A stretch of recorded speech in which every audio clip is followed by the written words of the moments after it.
আসসালামু আলাইকুম, শুভেচ্ছা আমন্ত্রণ জানাচ্ছি দেশের এবং দেশের বাইরের সকল দর্শক শ্রোতাকে চ্যানেল আই সংবাদ আয়োজন নিয়ে বার্তাকক্ষে রয়েছি আহমেদ মেহেদী হাসান। সংবাদের শুরুতেই চলুন জেনে নেওয়া যাক ফ্রেশ আটা ময়দা সুজি সংবাদ শিরোনাম।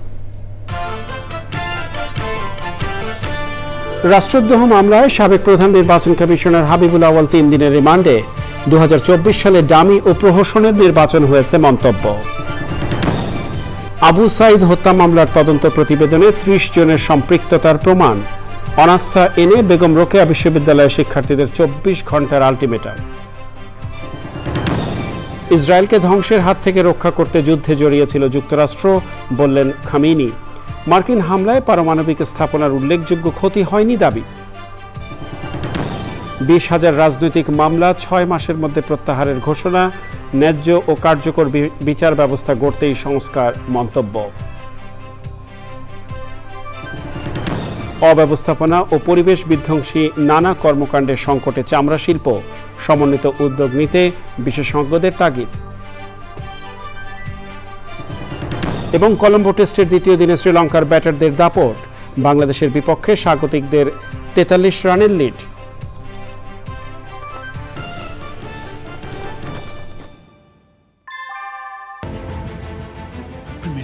Inbuilt German technology, Bangladesh's first thermix rod, Salam Steel Thermax. সংবাদ শিরোনামগুলো জানাচ্ছিলাম প্রিয় দর্শক। এখনকার সংবাদ আয়োজন একই সঙ্গে চ্যানেলের ইউটিউব চ্যানেলে এবং চ্যানেলের ওটিটি প্ল্যাটফর্ম আই স্ক্রিনে লাইভ স্ট্রিমিং হচ্ছে। যাওয়া যাক বিস্তারিত সংবাদে। রাষ্ট্রদ্রোহ ও নির্বাচনে কারচুপি অভিযোগে সাবেক প্রধান নির্বাচন কমিশনার কাজী হাবিবুল আউয়ালের 3 দিনের রিমান্ড মঞ্জুর করেছে আদালত। শুনানিতে হাবিবুল আউয়াল স্বীকার করেন 2024 সালে ডামি ও প্রহসনের নির্বাচন হয়েছে। রাজনৈতিক বাস্তবতায় কমিশনের কিছুই করার ছিল না বলে দাবি করেন সাবেক সিইসি। বিস্তারিত থাকছে মইনুল হাসানের রিপোর্টে। 2024 সালে রাষ্ট্রদ্রোহ ও প্রহসনের নির্বাচনের অভিযোগে রাজধানীর শেরেবাংলা নগর থানার মামলায় সাবেক প্রধান নির্বাচন কমিশনার কাজী হাবিবুল আউয়ালের 3 দিনের রিমান্ড মঞ্জুর করে আদালত। ঢাকার chief metropolitan magistrate AKM Mostafizur রহমানের আদালত এই আদেশ দেন। এর আগে মামলার তদন্ত কর্মকর্তা আসামির 10 দিনের রিমান্ড আবেদন করেন। আসামির পক্ষের আইনজীবীরা রিমান্ডের বিরোধিতা করে জামিন আবেদন করেন। দ্বাদশ সংসদ নির্বাচন বিতর্কিত স্বীকার করে আদালতে হাবিবুল আউয়াল বলেন, কমিশনের মৌলিক সংস্কার ছাড়া 1000 বছরও সুষ্ঠু নির্বাচন সম্ভব নয়। রাষ্ট্রপক্ষের আইনজীবীরা দাবি করেন, দ্বাদশ সংসদ নির্বাচনে ফলাফল জালিয়াতি সহ প্রিজাইডিং কর্মকর্তার নির্দেশ একটি দলের পক্ষে কাজ করার জন্য অর্থ দিয়েছিলেন তৎকালীন সিএসি হাবিবুল আউয়াল। দুই পক্ষের যুক্তিতর্ক শেষে আদেশ দেন আদালত। সে স্বীকার করেছে যে ওই নির্বাচনটা দামি নির্বাচন ছিল এবং এই নির্বাচনের দায় সে সরকারের উপরে চাপিয়ে দেওয়ার চেষ্টা করেছে। তবে আমরা বলেছি সমস্ত নির্বাচন বিষয়টাকে এই প্রশাসনের নির্বাচনের দায় দায়িত্ব তাকে নিতে হবে। আঘাত করে ফ্যাসিস্ট হাসিনাকে ক্ষমতায় টিকিয়ে রাখার জন্য সে অপরাধমূলক ষড়যন্ত্র করেছে। উভয় বক্তব্যের পরে তার বিরুদ্ধে 3 দিনের রিমান্ড মঞ্জুর করে বিজ্ঞ আদালত তাকে জিজ্ঞাসাবাদ করার জন্য তদন্তকারী কর্মকর্তাকে অনুমতি প্রদান করে। গত রোববার বিএনপির এক কেন্দ্রীয় নেতার করা মামলায় সাবেক সিএসি AKM নুরুল হুদা ও কাজী হাবিবুল আউয়ালকে রিমান্ডে নিল পুলিশ। Moinul Hasan, channel I, Dhaka. জুলাই গণঅভ্যুত্থানের প্রথম শহীদ রংপুরের আবু সাইদ হত্যা মামলায় তদন্ত শেষে প্রতিবেদন হাতে পেয়েছেন প্রসিকিউশন। এতে 30 জনের সম্পৃক্ততা মিলেছে এবং আবু সাইদকে হত্যার উদ্দেশ্যে গুলি করা হয়েছে বলে জানান প্রসিকিউটর। আগামী রোববার আনুষ্ঠানিক অভিযোগ ট্রাইব্যুনালের রেজিস্ট্রারের কাছে দাখিল করবেন তারা।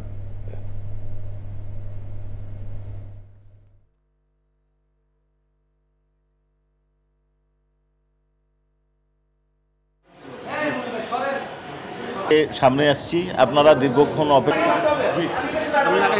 জুলাই আন্দোলনের প্রথম শহীদ আবু সাইদের যে তদন্ত প্রতিবেদন সেটা গত 24শে জুন প্রাপ্ত হয়েছে। এইখানে তদন্ত প্রতিবেদন অনুযায়ী 30 জনের বিরুদ্ধে ওনারা প্রতিবেদন দাখিল করেছেন, ডকুমেন্টস আমাদের কাছে দাখিল করেছেন। আমরা তদন্ত প্রতিবেদন, অন্যান্য ডকুমেন্ট এবং জুলাই আন্দোলনের তথ্য উপাত্ত পটভূমি সব পর্যালোচনা করে আশা করছি যে আগামী রোববার ফরমাল চার্জ দাখিল করব। এদিকে আবু সাইদ হত্যা মামলায় আন্তর্জাতিক অপরাধ ট্রাইব্যুনালের তদন্ত প্রতিবেদনের উপর অনাস্থা এনে ২৪ ঘন্টার মধ্যে রংপুরে গণশুনানির আলটিমেটাম দিয়েছেন বেগম রোকেয়া বিশ্ববিদ্যালয়ের শিক্ষার্থীরা। বিশ্ববিদ্যালয়ে আবু সাইদ গেটের সামনে সংবাদ সম্মেলন করে আবু সাইদের সহযোদ্ধা শাহরিয়ার সোহাগ, আশিকুর রহমান এবং রহমত আলী জানান, জাতিসংঘ তদন্ত প্রতিবেদনে আবু সাইদ হত্যাকাণ্ডকে পুলিশই উল্লেখ করলেও মামলা থেকে পুলিশের ঊর্ধ্বতন কর্মকর্তাদের বাঁচাতে ট্রাইব্যুনালে এটিকে প্রশাসনিক হত্যাকাণ্ড হিসাবে প্রমাণ করার চেষ্টা করেছে। শিক্ষার্থীদের কাছে তদন্ত প্রতিবেদন নিয়ে ট্রাইব্যুনালে গণশুনানি করার কথা থাকলেও রহস্যজনক কারণে তা হয়নি।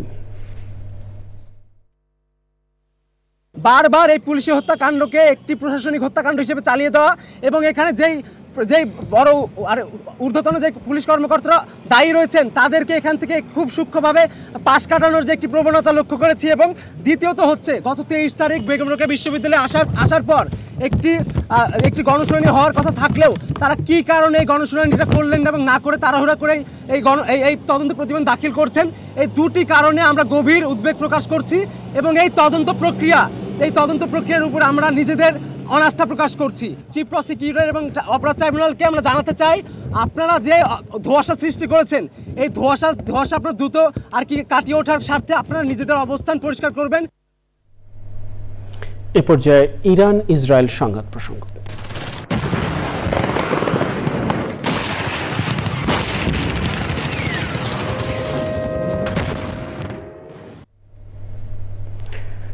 জাতির উদ্দেশ্যে দেয়া ভাষণে ইরানের সর্বোচ্চ ধর্মীয় নেতা আয়াতুল্লাহ আলী খামেনি বলেছেন, ইরানের পারমাণবিক কেন্দ্রের ধ্বংসের যে দাবি মার্কিন প্রেসিডেন্ট ডোনাল্ড ট্রাম্প করেছেন তা সত্য নয়। পারমাণবিক অবকাঠামোর বিরুদ্ধে আগ্রাসন চালিয়ে যুক্তরাষ্ট্র কিছুই অর্জন করতে পারেনি। ইসরায়েলকে পুরোপুরি ধ্বংস হওয়া থেকে রক্ষা করতেই যুক্তরাষ্ট্র যুদ্ধে জড়িয়েছিল বলেও উল্লেখ করেন ইরানের সর্বোচ্চ ধর্মীয় নেতা। সুদীপ্তা মাহমুদের রিপোর্ট। যুদ্ধকালীন আত্মগোপনে থাকায় ইরানের সর্বোচ্চ ধর্মীয় নেতা আয়াতুল্লাহ আলী খামেনিকে নিয়ে যখন জল্পনা কল্পনা তুঙ্গে তখনই জাতির উদ্দেশ্যে ভাষণ দিলেন তিনি।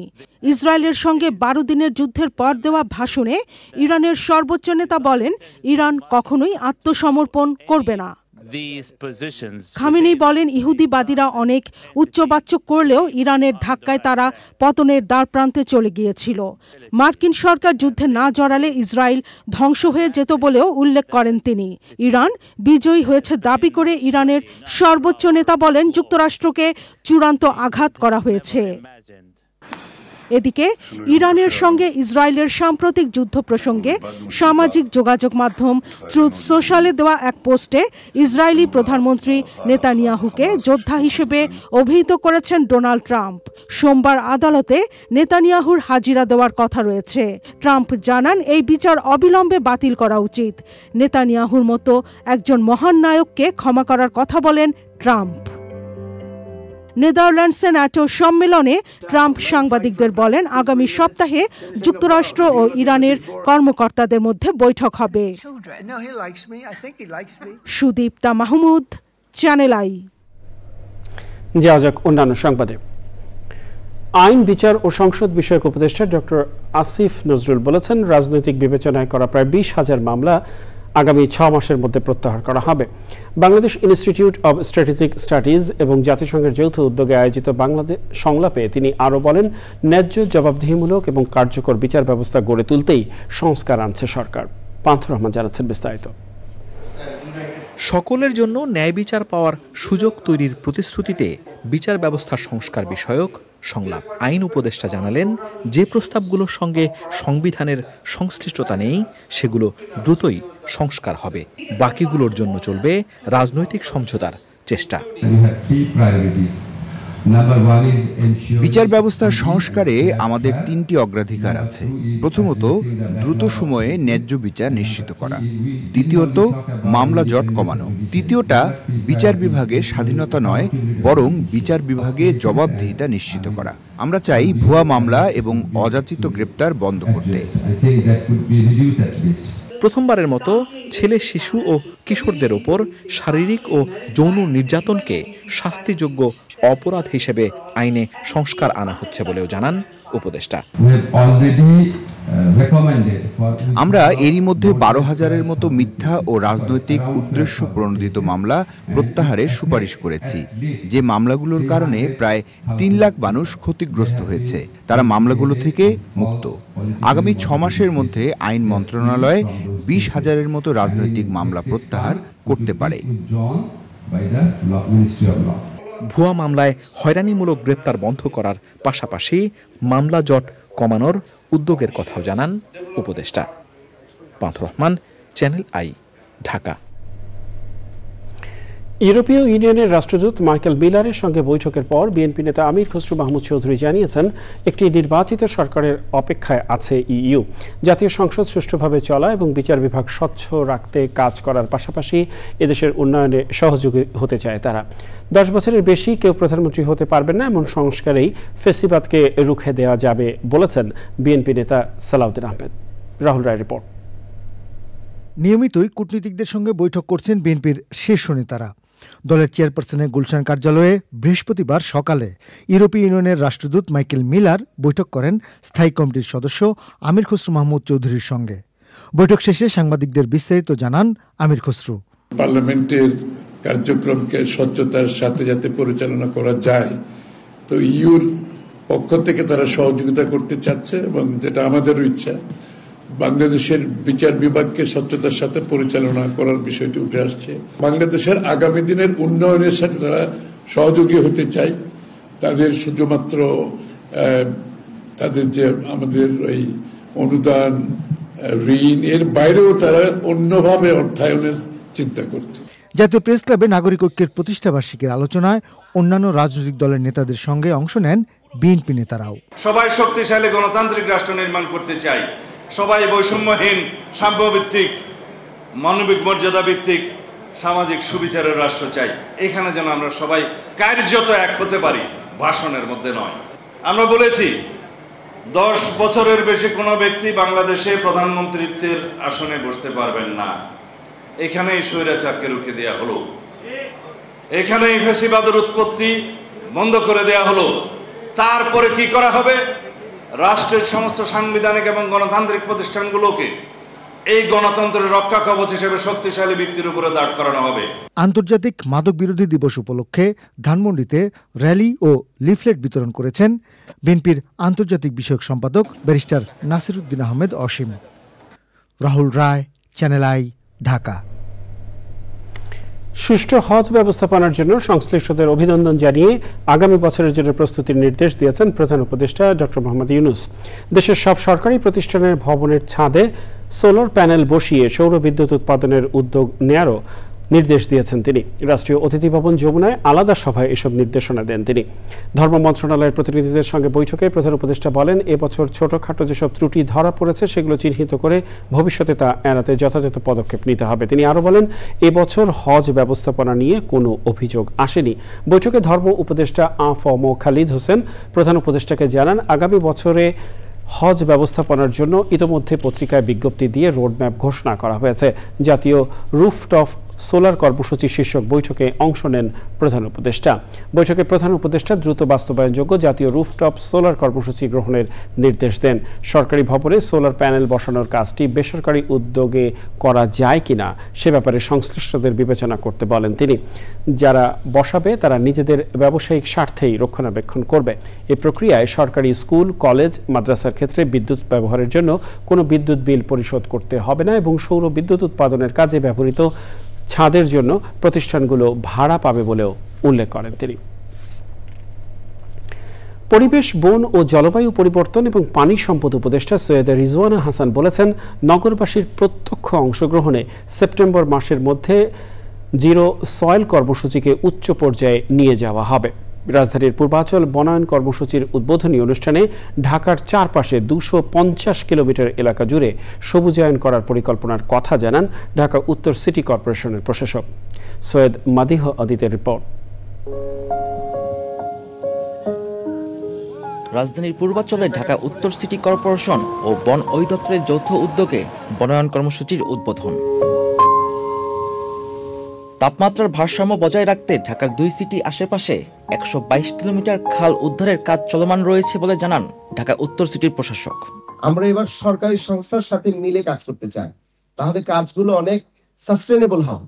সেটাকে মাথায় রেখে আমরা বন বিভাগের সাথে নিয়েই আমরা এই টানা 1-2 বছর আমরা এই সিটি কর্পোরেশন যে নতুন জায়গাগুলো আছে এবং ঢাকার ভিতরে যে জায়গাগুলো আছে সেগুলোকে আমরা গ্রিন ট্রান্সফরমেশন করব।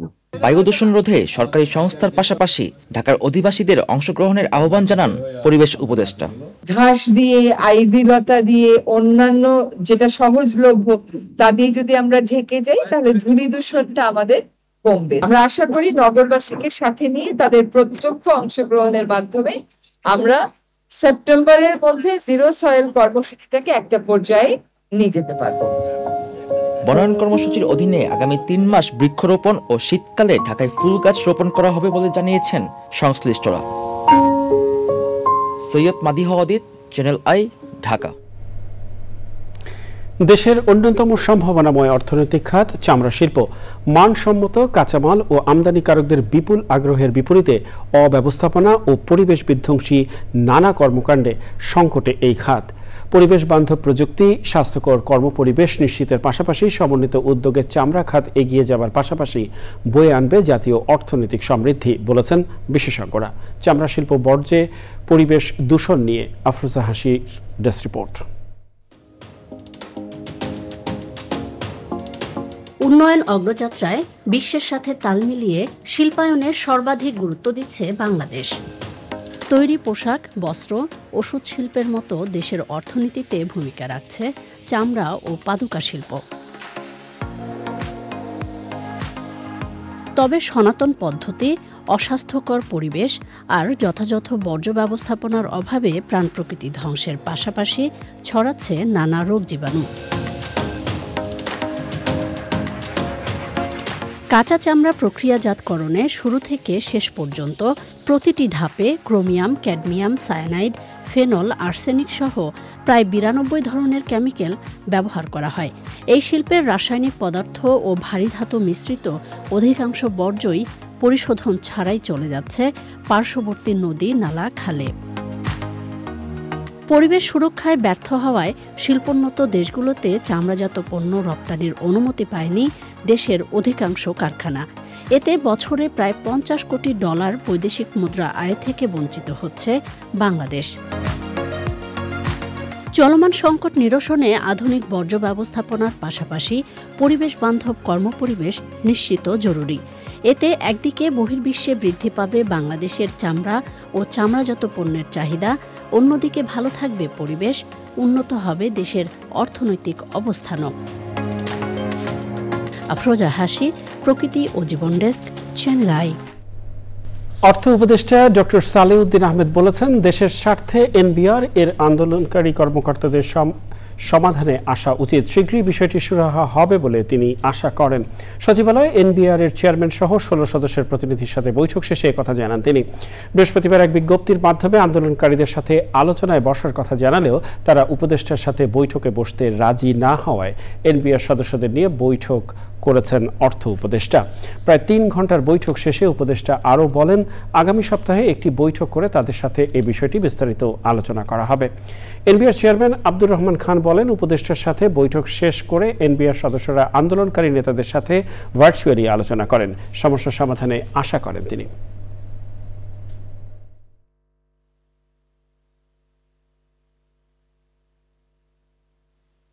রাত্রেবেলা যদি ওরা জানায় তো এনবিআর চেয়ারম্যান বলে দেবে, ওরাই আপনাদেরকে বলে দেবে।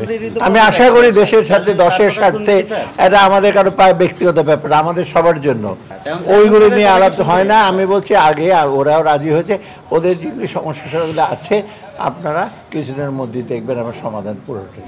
রাজস্ব যারা আহরণ করেন তারাও অত্যন্ত বুদ্ধিমান এবং অত্যন্ত ট্যালেন্টেড মানুষ। তাদেরও সারা বছরের এত কিছুর পরেও আপনারা দেখবেন যে আপনারা রেভিনিউ কালেকশন দেখেছেন, আলহামদুলিল্লাহ আমরা ভালো ট্র্যাকে আছি। আন্দোলন করলেও তারা সাথে সাথে কিন্তু এই কাজটাও খুব ভালোভাবে করছে। ব্যাপারটা এমন না যে সব কাজ বন্ধ হয়ে আছে। তাদের যে কনসার্নগুলো সেগুলো সব কিছুই ভেন্টিলেট করা গেছে। স্বরাষ্ট্র উপদেষ্টা অবসরপ্রাপ্ত লেফটেন্যান্ট জেনারেল জাহাঙ্গীর আলম চৌধুরী বলেছেন, মাদকের বিরুদ্ধে জিরো টলারেন্স নীতি নিয়েছে অন্তর্বর্তী সরকার। মাদকের অপব্যবহার ও পাচার বিরোধী আন্তর্জাতিক দিবস উপলক্ষে অনুষ্ঠানে তিনি বলেন, মাদক দ্রব্যের বিরুদ্ধে আইন শৃঙ্খলা রক্ষাকারী বাহিনীর অভিযান অব্যাহত থাকবে। মাদকের কারণে দেশের অর্থনীতি মারাত্মকভাবে ক্ষতিগ্রস্ত হচ্ছে জানিয়ে তিনি বলেন, মাদক নির্মূলে সমাজের সবাইকে এগিয়ে আসতে হবে। মাদকাসক্তদের জন্য আলাদা কারাগার নির্মাণ করা হবে বলেও জানান স্বরাষ্ট্র উপদেষ্টা। অনুষ্ঠানে স্বরাষ্ট্র মন্ত্রণালয় সংক্রান্ত প্রধান উপদেষ্টার বিশেষ সহকারী মোহাম্মদ খোদা বক্স চৌধুরী, স্বরাষ্ট্র মন্ত্রণালয়ের সিনিয়র সচিব নাসিমুল গনি, মাদকদ্রব্য নিয়ন্ত্রণ অধিদপ্তরের মহাপরিচালক মোহাম্মদ হাসান মারুফ ও অন্যরা উপস্থিত ছিলেন। নিটল টাটা, আন্তর্জাতিক সংবাদ।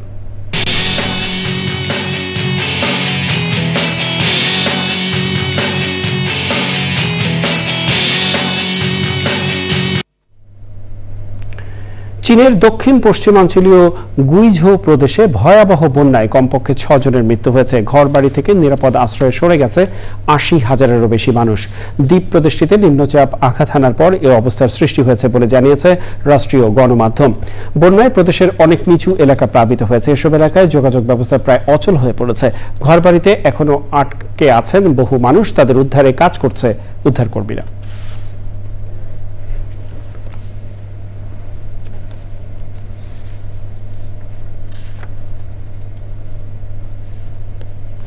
জানাবো কৃষি সংবাদ।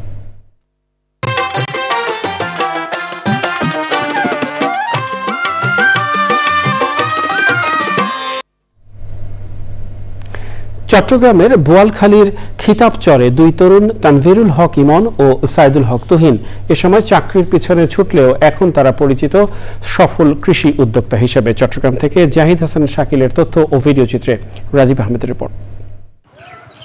আপেল কুল, লিচু, মাল্টার পাশাপাশি ইমন ও সাইদুল এবার মিশ্র বাগানে রোপণ করেছেন প্রায় 600 উন্নত জাতের আম গাছ। ফলন এতটাই ভালো যে এবছরই প্রায় 8,000 কেজি আম বিক্রি করে 10 লাখ টাকারও বেশি লাভের প্রত্যাশা করছেন তারা। প্রতি সিজনে যে কোনো না একটা ফল যেন পাওয়া যায়, এই বিষয়টা আমরা মাথায় রেখে একটার পর একটা আমরা বাগান করছি।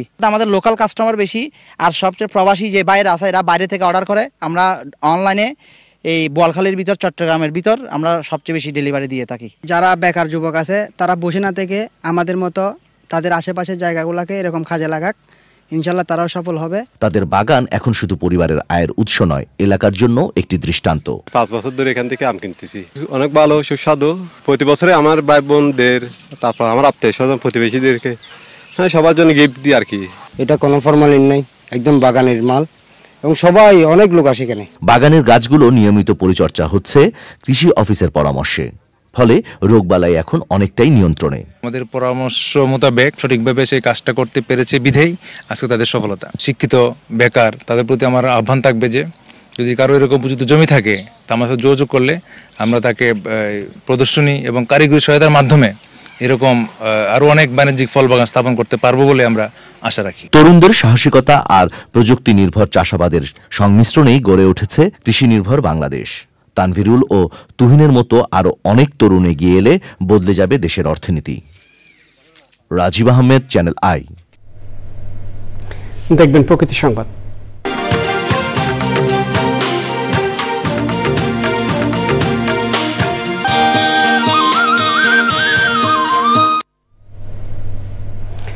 রাজধানীর আগারগাঁয়ের বাণিজ্য মেলার মাঠ যেন একখণ্ড সবুজ বাগানে পরিণত হয়েছে। শুরু হয়েছে মাস জুড়ে জাতীয় বৃক্ষ মেলা। পুরো মাঠ সেজেছে বৃক্ষ সম্ভারে। বনজ ও ঔষধি গাছের পাশাপাশি ফল ধরে থাকা গাছগুলোর প্রতি বৃক্ষপ্রেমীদের বেশি আগ্রহ। সৈয়দ মাদিহ অদিতের রিপোর্ট। সরকারি বেসরকারি 82টি প্রতিষ্ঠানের মোট 150টি স্টলে বৃক্ষের সমারোহ। আম সহ বিভিন্ন গাছের চারায় ধরে আছে ফল। জলবায়ু পরিবর্তনের প্রভাবে বৈশ্বিক উষ্ণতা বাড়তে থাকায় মানুষের মধ্যে যে বৃক্ষরোপণের তাগিদ সৃষ্টি হয়েছে তা ফুটে উঠেছে মেলায়।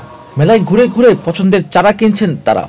আনার, কামরাঙ্গা, জলফই, লিচু, সবেদা এগুলো দিনের দিন হারিয়ে যেতেছে। বনজ, ফলস এগুলো যদি বেশি করে যদি আমাদের দেশে যদি গাছ লাগায় তাহলে খুব সুন্দর হয়। দাম মোটামুটি কম লাগছে আর কি আমার কাছে।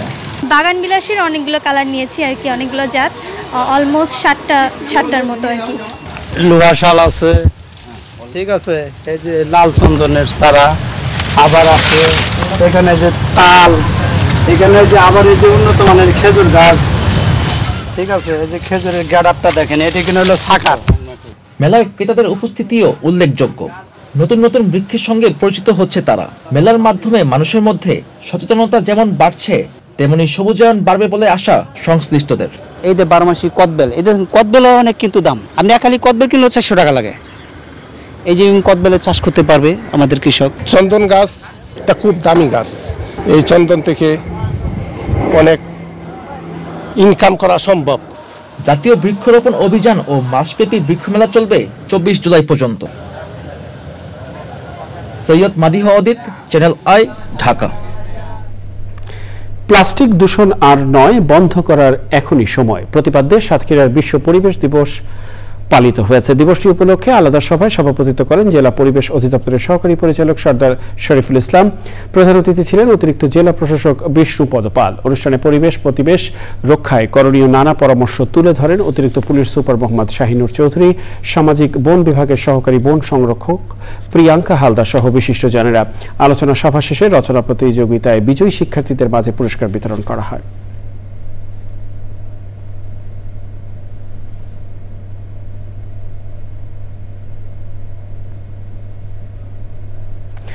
যাওয়া যাক ঢাকা ব্যাংক পিএলসি বাণিজ্য সংবাদে।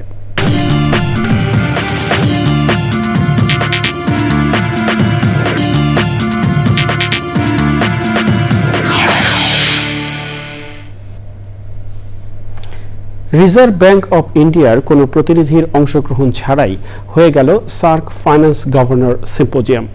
আয়োজক দেশ হিসেবে ঢাকায় অনুষ্ঠিত সার্কভুক্ত দেশের কেন্দ্রীয় ব্যাংকের গভর্নরদের আলোচনায় এবারের প্রতিপাদ্য ছিল আর্থিক অন্তর্ভুক্তিতে সব দেশের মধ্যে দূরত্ব কমিয়ে আনা। ভুটানের কেন্দ্রীয় ব্যাংক রয়্যাল মনিটারি অথরিটির গভর্নর দাসো পেঞ্জোর উদ্বোধনী বক্তব্যে দেশটিতে ব্যাংকিং সেবা নিয়ে বিস্তারিত তথ্য তুলে ধরেন। স্বাগত বক্তব্যে বাংলাদেশ ব্যাংকের গভর্নর ডক্টর আহসান এইস মনসুর বলেন, প্রতিবেশী দেশগুলোর মধ্যে বিভিন্ন বিষয়ে মতবিরোধ আছে, থাকবে, তবে তা যেন আর্থিক খাতে সহযোগিতার ক্ষেত্রে বাধা হয়ে না দাঁড়ায়।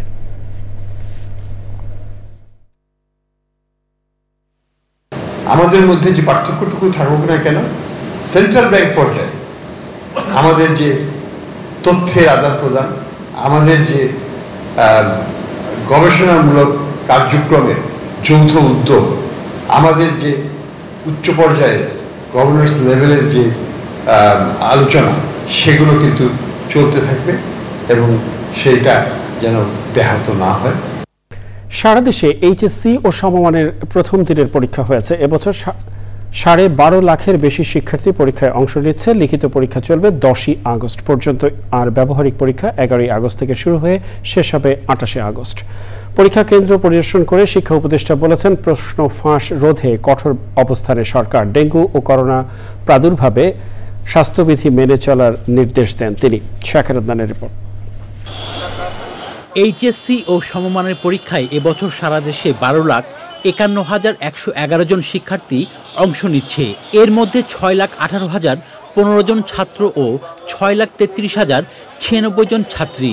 9টি সাধারণ শিক্ষা বোর্ডের অধীনে পরীক্ষার্থীর সংখ্যা 10,55,398 জন।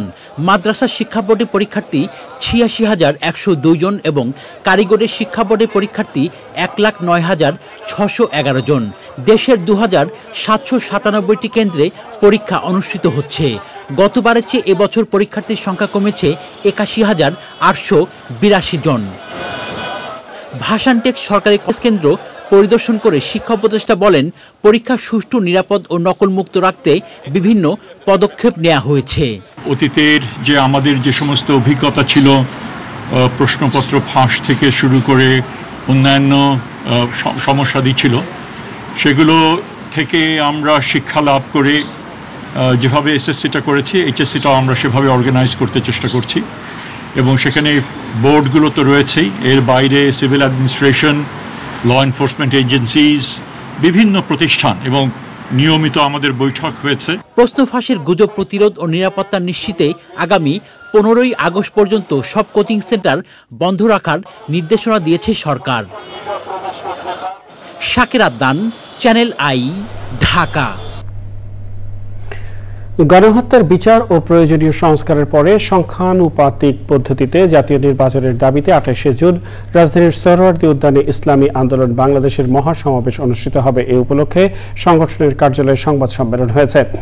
ইসলামী আন্দোলন বাংলাদেশের মহাসচিব অধ্যক্ষ হাফেজ মাওলানা ইউনুস আহমদ সমাবেশের প্রস্তুতির নানা দিক তুলে ধরেন। এ সময় যুগ্ম মহাসচিব মাওলানা গাজী আতাউর রহমান সহ কেন্দ্রীয় নেতৃবৃন্দ উপস্থিত ছিলেন। জানুয়ারি 2025 সেমিস্টারে বিভিন্ন ফ্যাকাল্টিতে সর্বোচ্চ জিপিএ অর্জনকারী 6 শিক্ষার্থীকে ব্র্যান্ড অ্যাম্বাসেডর অ্যাওয়ার্ড দিয়েছে USI university Bangladesh branch campus. বৃহস্পতিবার ব্র্যান্ড অ্যাম্বাসেডর অ্যাওয়ার্ড প্রদান উপলক্ষে ইউনিভার্সিটির হলরুমে এক অনুষ্ঠানে প্রধান অতিথি ছিলেন বাংলাদেশে মালয়েশিয়ার হাইকমিশনার মোহাম্মদ সুহাদা গোথমান।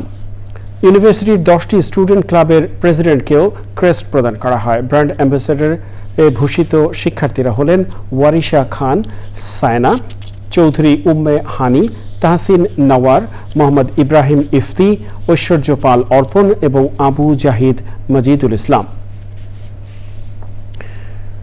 মানিকগঞ্জে তরুণদের জন্য মানবাধিকার রক্ষা বিষয়ক দিনব্যাপী প্রশিক্ষণ কর্মসূচি করেছে মানবাধিকার সংগঠন অধিকার।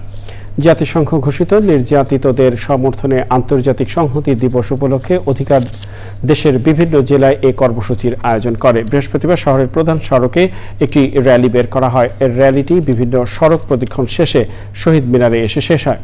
এ সময় শহীদ মিনার প্রাঙ্গণে আয়োজিত সমাবেশে বক্তব্য রাখেন অধিকারের পরিচালক ও পুলিশ সংস্কার কমিটির সদস্য নাসির উদ্দিন এলান, সিনিয়র রিসার্চার তাসকিন ফাহমিদা ও অন্যরা। Chittagong city mayor doctor Shahadat Hossain বলেছেন, দেশ নায়ক তারেক রহমানের ঘোষিত 31 দফা বাস্তবায়ন এবং কাঙ্ক্ষিত লক্ষ্যে পৌঁছতে হলে প্রতিটি ওয়ার্ডে ওয়ার্ডে অলিতে গলিতে বিএনপির জন্য কাজ করে যেতে হবে। চট্টগ্রাম মহানগর ছাত্রদল নেতা মীর সাদিক আভির 5ম মৃত্যুবার্ষিকী উপলক্ষে স্মরণ সভায় প্রধান অতিথির বক্তব্যে এসব কথা বলেন তিনি।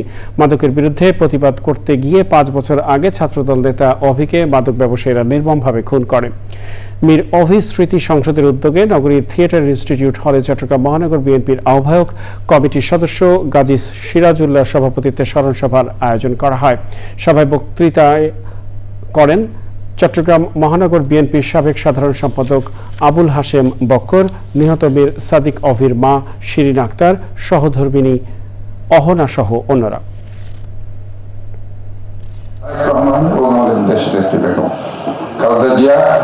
এবং আমাদের শহীদ প্রেসিডেন্ট জিয়াউর রহমানের আদর্শকে সামনে রেখে 31 দফা বাস্তবায়নের লক্ষ্যে আমাদেরকে প্রতিটা অলিতে গলিতে ওয়ার্ডে ওয়ার্ডে মহানগরে জেলায় কাজ করে যেতে হবে।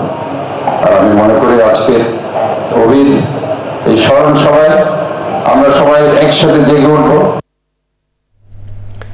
চট্টগ্রামের Bhatiary cantonment public school and কলেজে আন্ত হাউস বিজ্ঞান মেলা অনুষ্ঠিত হয়েছে। প্রধান অতিথি ছিলেন বাংলাদেশ মিলিটারি একাডেমির ডেপুটি কমান্ড্যান্ট ও Bhatiary cantonment public school and কলেজের সভাপতি ব্রিগেডিয়ার জেনারেল মোহাম্মদ রফিকুল ইসলাম। অনুষ্ঠানে আরও অংশ নেন চট্টগ্রাম বিশ্ববিদ্যালয়ের জামাল নজরুল ইসলাম গণিত ও ভৌত বিজ্ঞান গবেষণা কেন্দ্রের পরিচালক প্রফেসর ডক্টর মোহাম্মদ আবুল মনসুর চৌধুরী। বিজ্ঞান মেলায় অতিথিরা শিক্ষার্থীদের বিভিন্ন উদ্ভাবনী প্রকল্প পরিদর্শন করেন। বিভিন্ন শ্রেণীর শিক্ষার্থীদের তৈরি 34টি প্রকল্প প্রদর্শিত হয় এই মেলায়। জাতীয়তাবাদী কৃষক দলের আয়োজনে ফেনীতে বর্ষাকালব্যাপী গাছের চারা বিতরণ কার্যক্রম উদ্বোধন হয়েছে। শহরের কেন্দ্রীয় শহীদ মিনার প্রাঙ্গণে কৃষক দল ফেনী জেলা শাখার আয়োজনে দলীয় নেতৃবৃন্দ এবং বিভিন্ন শ্রেণী পেশার মানুষের হাতে গাছের চারা তুলে দেওয়া হয়। উপস্থিত ছিলেন ফেনী জেলা বিএনপির আহ্বায়ক শেখ ফরিদ বাহার, জেলা বিএনপির সদস্য সচিব আলাল উদ্দিন আলাল সহ সংগঠনের অন্য নেতারা। আগামীর রাষ্ট্র যেন সবুজ হয় এমন প্রত্যাশার কথা জানান সংশ্লিষ্টরা।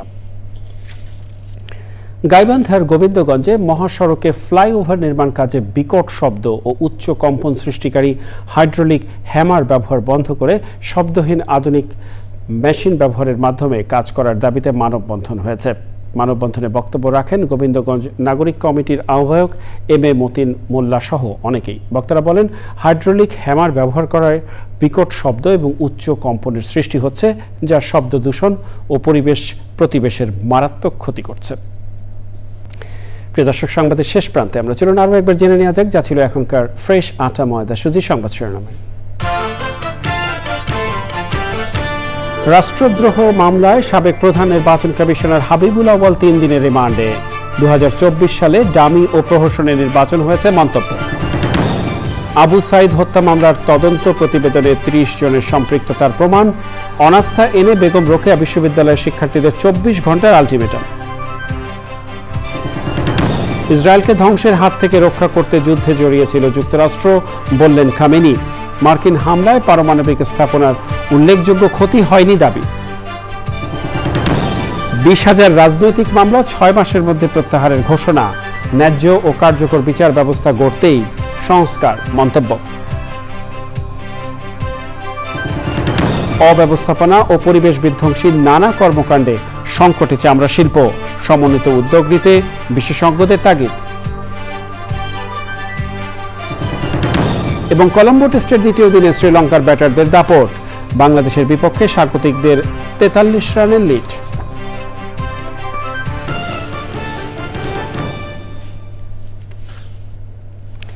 প্রিয় দর্শক, চ্যানেলের সর্বশেষ সংবাদ জানতে ভিজিট করুন channelionline.com-এ। যুক্ত থাকুন আমাদের সোশ্যাল মিডিয়া প্ল্যাটফর্মগুলোর সাথে। এর সাথে শেষ করছি এখনকার সংবাদ আয়োজন। সংবাদে এতক্ষণ আমাদের সাথে থাকার জন্য সংবাদ টিপের সবার পক্ষ থেকে আপনাদের আবারও শুভেচ্ছা।